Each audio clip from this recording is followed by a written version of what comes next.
दरवाजा अभी भी थोड़ा सा दूर है। हमें दरवाजे तक नहीं जाना चाहिए, बाबा देख लेंगे। और तय ये हुआ था, हर चीज आहिस्ता आहिस्ता। मेरा मतलब है हम आहिस्ता आहिस्ता कर रहे हैं, मगर ये बिल्कुल स्लो मोशन की तरह लग रहा है मुझे। ठीक है, लेकिन मैं वैसे ही करूंगा जिसमें तुम खुश हो। वैसे आज का हमारा दिन शानदार गुजरा। ये साल का सबसे बेहतरीन दिन था।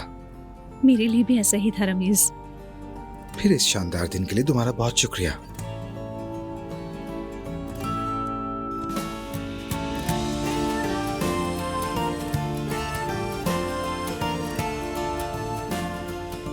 फिर मिलते हैं। अब मिलते रहेंगे।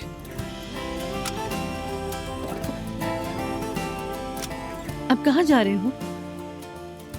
क्या मतलब है? क्या मैं तुम्हें दरवाजे तक नहीं छोड़ सकता? नहीं रमीज, चलो घर जाओ। चलो ठीक है, तुम जाओ।